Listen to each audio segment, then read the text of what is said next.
Welcome to Burning Questions, the interview series where we get real with B2B tech leaders and ask 10 questions while eating spicy food. I'm joined today by Tom Stearns, a sales consultant who is probably well known in the sales technology community. Welcome. Thank you, Daniel. It's good to be here. So as a refresher for the audience as well as for you, this is how this is going to work. We've got 10 different spicy foods in front of us here. You're going to spin the wheel before each question, and then we will both eat the spicy food that we land on. So I'm going down this path with you. All right. Good. What's your spicy tolerance level? I have a very low threshold, my wife tells me, for spicy food. Okay. So this could be unusual or interesting. You are familiar with what we're doing here, right? Okay. This could be fun for the audience. Yeah. Well, let's make it for them. Okay. Okay. Got it. All right. So I'm already sweating. There is a prize. There is a prize for completing, or giving at least your best effort here. So who did you want to play for today? I'm going to play for Craig Herman, who is a VP of Sales for 360 Insights. Excellent. All right. So what we're going to do is we'll send Alyce off. Research Craig. We'll come at the end of the episode with 3 great options based on things that Craig is interested in for a gift, and then you'll be able to choose between those 3 things at the end. Sounds all right. Great. Okay, let's get real. Spin the wheel. All right, here we go.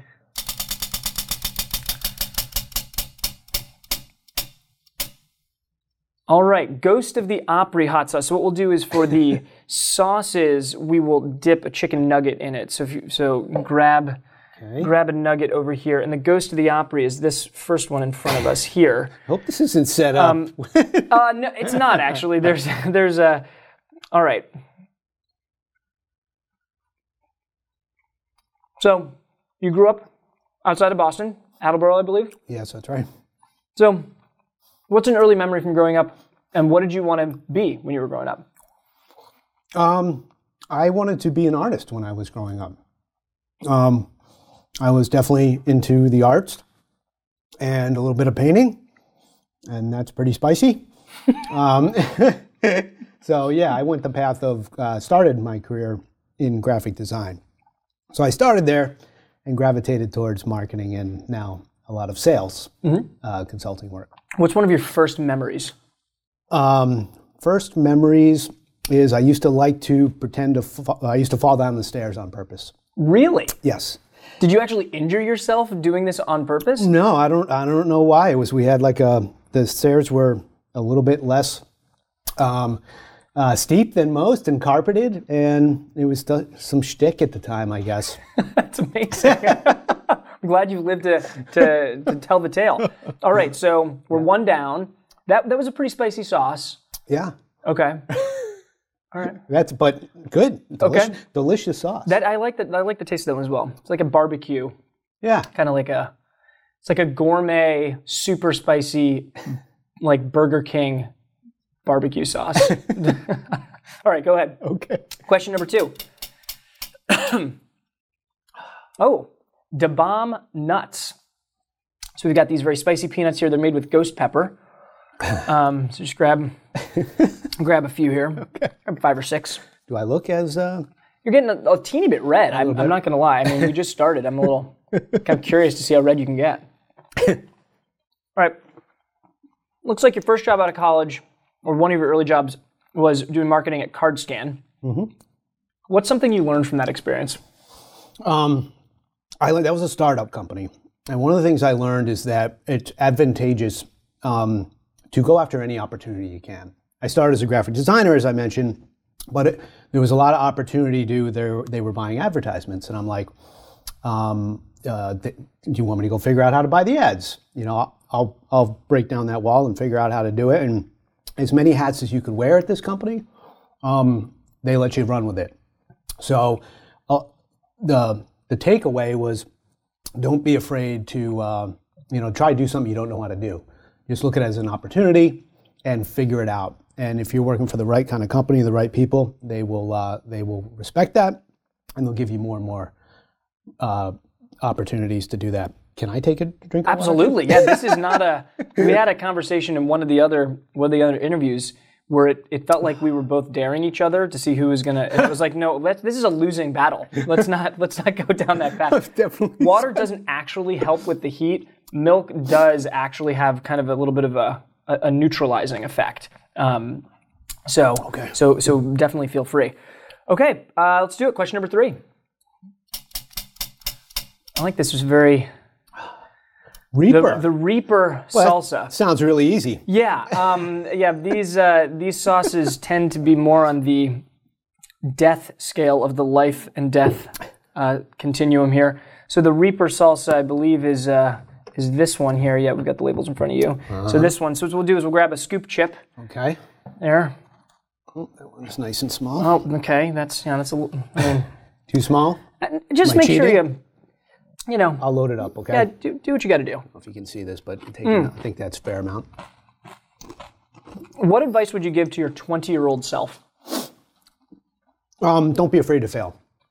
That's an easy one. I don't know if I ever was or thought about it back then, but there's definitely an innate sense, I think, in people as they grow up to always want to get it right. And I think that definitely the thing I've learned and I've embraced in recent years more than ever is don't be afraid of it. That's where you learn, right? And people respect you trying. So don't be afraid to fail. Nice. Yeah. Excellent. Here, and I'll give you a napkin over here. Thank you. I tend to need these for sweating noses and things, at least on my end. All right. How are you feeling about your fear of failure in this episode? Well, I expected that I would fail this one miserably. Really? No, that's the wrong attitude. But we are only through 3 here. And, we're on to the milk, which is okay. Yeah, I feel like maybe I cheated a little earlier. No, you got to do what you got to do. You can see it on my face. You got to do what you got to do. All right, here we go. Question number 4. Spin the wheel. Oh, and I'm going to get... Thought I snuck one by. I'm going to get... Spicy beef jerky? The jerky, okay. So grab a little piece of that. This is not very spicy. Thank God. So you referenced this, but we also noticed on social media that you very well could be a professional painter, oil and pastel paintings. And so what we're going to do, these will be up on the screen for people to see. I'll turn around and show you. And if you wouldn't mind just giving us a little background, we'll do 4 of these. A background of what we're seeing, and maybe inspiration, or I think I know exactly what we're seeing in this first one, right here in Seaport. But yeah, so this is obviously Boston. I like to plein air paint, so paint outside when I can. And I was thinking today as I was walking here, painting that was almost the identical day. And what I think a little sloppy outdoors. You got to work quickly, capture the light. What I liked about the result of this painting was that I think the color just felt natural, and it felt like Boston to me. But again, it's painting outdoors is like you got to go for it. Might be a failure, but the endorphins and the feeling and just being creative definitely feels good afterwards. So, how long did it take you? It was about an hour and a half. Wow, my gosh, that's incredible. Thank you. That's actually in a cemetery near my home. I left the tombstones out of that, but it's a beautiful, beautiful old cemetery. Lots of different kind of trees. And it was a Sunday morning. Decided to go out and paint, and actually touched this up after in the studio because I didn't feel like the colors popped as much. Sometimes getting a little light on the canvas will distort what you think you're seeing in terms of colors. So I punched up the yellow and the pink on there to capture the fall day as I remembered it. This was like a spring painting. My brother Goose on this. He's like, boy, that's the tiniest house I've ever seen. He's like, did that house have a baby? And it's actually a golf course, and that I believe is there's equipment in that. And the house in the background is a barn off the side of it. So it's a golf course, melting spring day, beautiful. It was like 75 degrees, not as cold. I've painted on some really cold days too.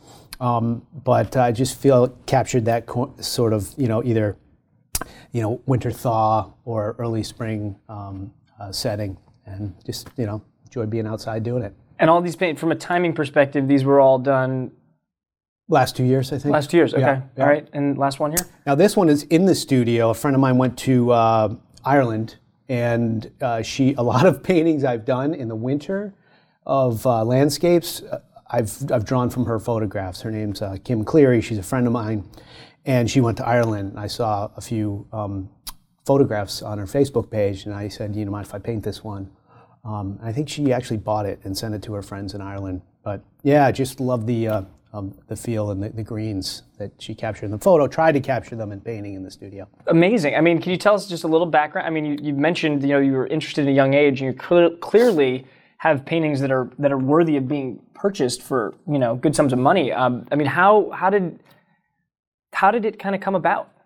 Well, I was a fine art major in college, and it led to a marketing career for about 15 years, and then sales. And I didn't paint for a good 10 or 15 years while the kids were growing up. I got back into it about, I think, maybe 10, 15 years ago. I don't remember exactly. A neighbor knew I had painted. She entered me into an art show, and there was a deadline, which forced me to get back into it. And ever since then, I just haven't stopped. Just got to make time for it. It's kind of like exercise. A little bit of creativity keeps balance in the force in my life. Yeah. So I try and, just do it on a somewhat regular basis and as just a hobby. Yeah. That's amazing. All right. Question number 5. Give it a spin. Wake up hot sauce. Wake up hot sauce. All right, so that's this one right here. Okay. This is the only, let's grab a nug here. This is the only sauce that has capsaicin added into it, which is, the thing that makes your face melt, basically. Great. All right.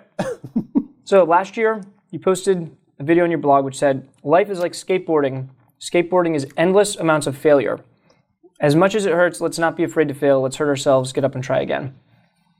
You've talked a little bit about that, but maybe a couple of examples of failures that you feel like you've had that then have made you who you are today. Boy, there's probably an endless amount of examples there, but I've been laid off a couple times, right? So I was at a startup, hired as a director of marketing. We had a clear target. We went for it, didn't quite hit it, ended up being laid off. Coincidentally, the day I was laid off, I had gotten back into skateboarding recently again. Kids were young, lost about 5 or 10 years skateboarding. Went to California, hurt my wrist, came home for a week, worked for a week, went to work, got laid off. On the way home, stopped by the orthopedist. Turned out my wrist was broken. I got home, said to my wife, I lost my job today and my arm is broken. So it was quite a day of failure. And what I learned from it is it got me into consulting. It was one of these things that I didn't know where I wanted to go next. So I started trying to make connections. Whew. And that is an interesting flavor in that one. It's terrible. This tastes terrible. But you can just be honest about that. I mean, well, it doesn't taste terrible. I mean, I think it's all right. But man, that one's got a weird kind of zing to it. But anyways, excuse me. The takeaway for that was, I failed at a role after I had, I think, a 10-year good run success, sold a company to another company, and then the next one was a flop, and I got laid off, and the company eventually went out of business, but led to what is now my career. I had some full-time jobs since then, but it was like I just gotta find work, and I started consulting. And had some amazing opportunities after that. So took a risk with this company. It was a failure. Well, it's got a slow, it's getting worse, man. Okay. It's terrible. Yeah, sorry. It's terrible. Woo. All right, on to next question. Roll up, spin. Moving on. Oh yeah, the Cornferno popcorn. All right. Sounds mild. It does sound mild. Cornferno. Yes. All right. Here we go. Let me get the computer back out again for this. Just one of these? Is that or a couple? Have a couple. Two's good. Can we go back to the jerky? All right.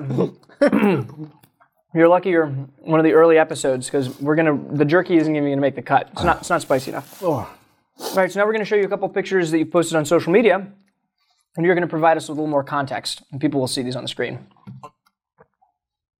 It's myself and my family. Where Sorry.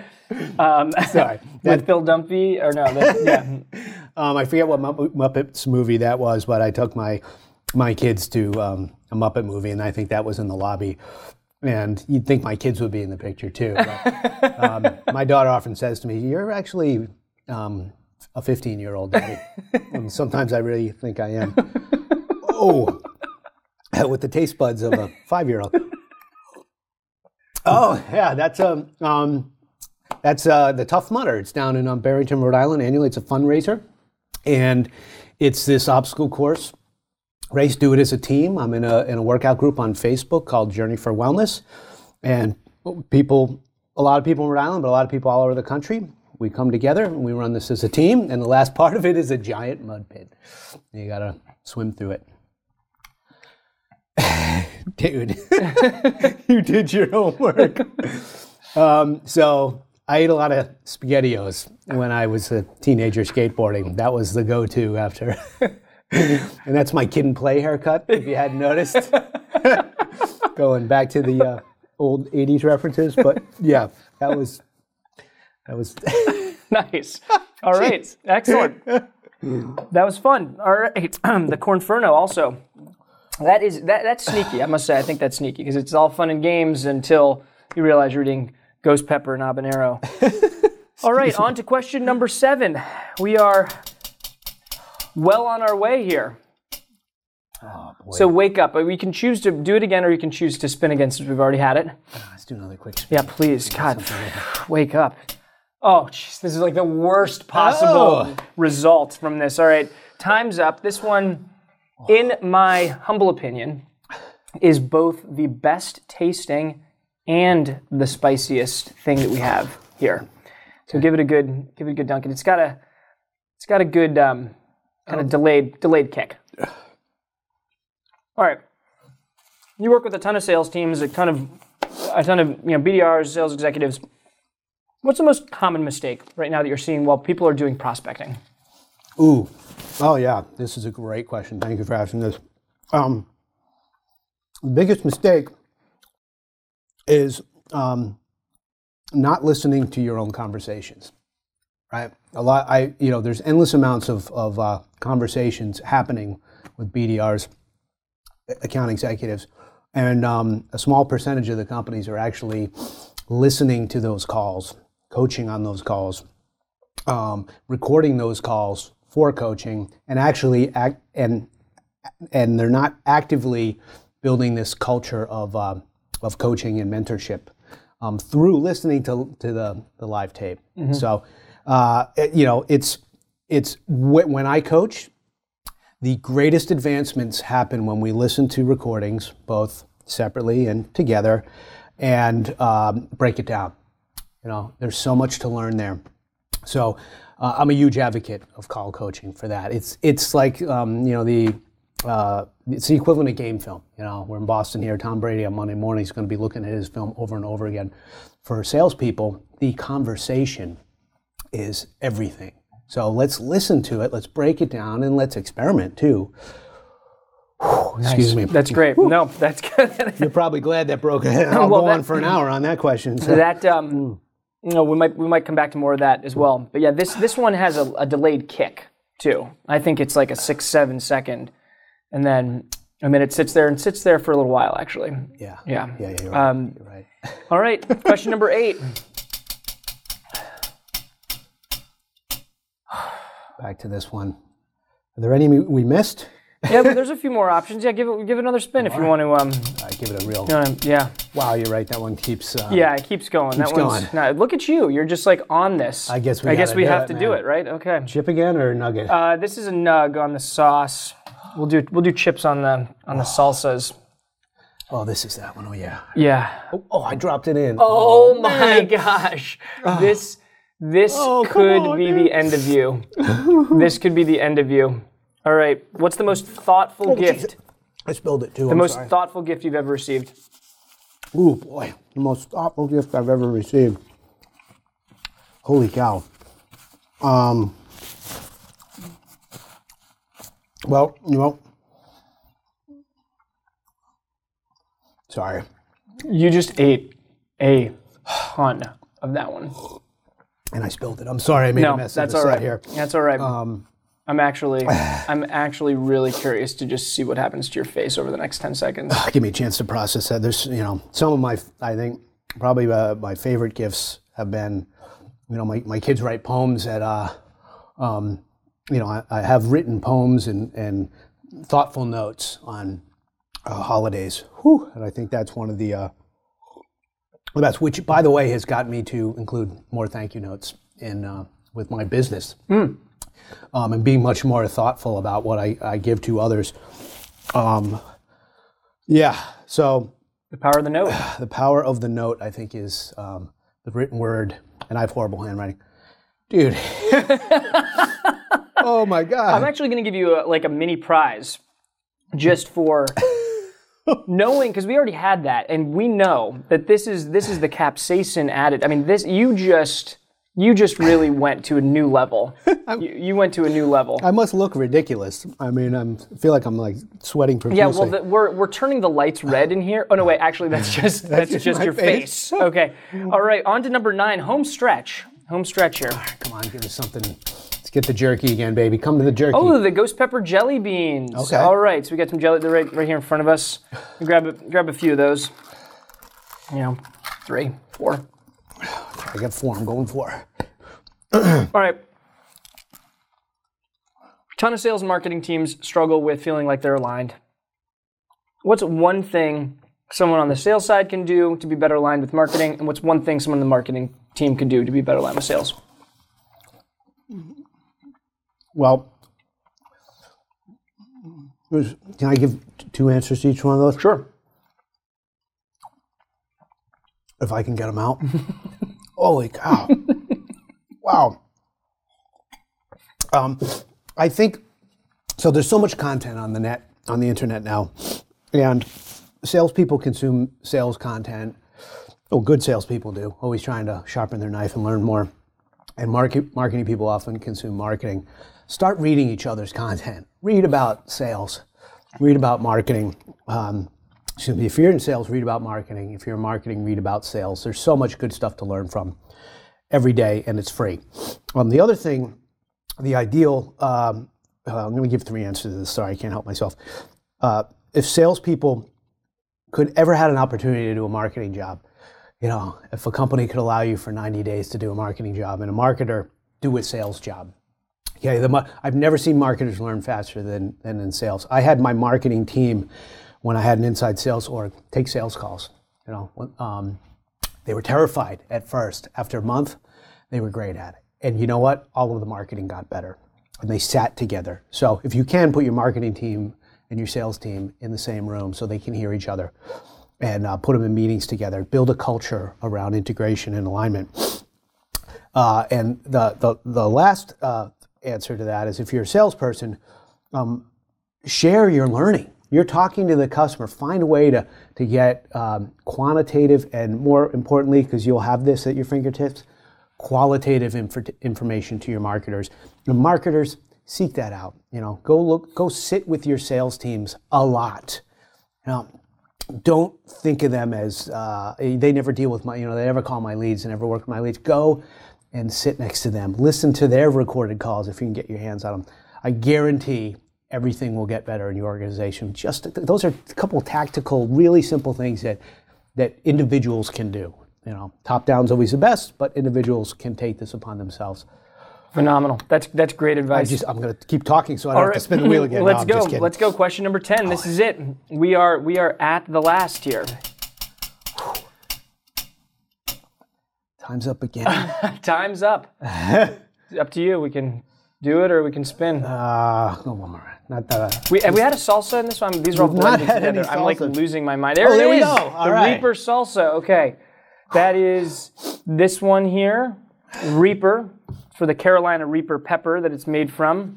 Excuse me. I think that clocks in at over 1 million Scoville units. Oh, that's I didn't need to know that, Daniel. But You know, thank you well, for sharing. I have my son to thank for that. He's like so into this stuff. Makes you a little shaky. You too. know, you're starting to get a little delirious. I That's thought good. I was nervous, but I think I'm No. just getting shaky. All right, I'll get a good chunk there. Yeah, that's good. All right, so a lot of people have been talking about how AI is coming into the sales and marketing technology stack. What's your take on how much that's going to either augment or replace sales or marketing roles, particularly on the sales side, I guess, 5 years from now, which is I think of that as like it's a medium time horizon in the technology world. Yeah. So I think it's a real opportunity that it's going to enhance the sales role, right? I think I'm really an optimist about AI, and because I deal with reps every day that have so much information to consume, and to consume that information manually, to work a tech stack over like 6 different products, and do their research and figure out how to synthesize that information so they know what to do with it. The aspect of AI that's most promising to me in 5 years is all that information that's going to help reps be more educated, be more knowledgeable about their customers, and more efficient with that information. So I like to focus on that area because a lot of the AI is like, oh, is it going to make the sales rep go away? Is it our bots and intelligence, artificial intelligence, going to take over the role? I think there's definitely going to be a component of that, and there's going to be more AI involved in the sales process without a salesperson.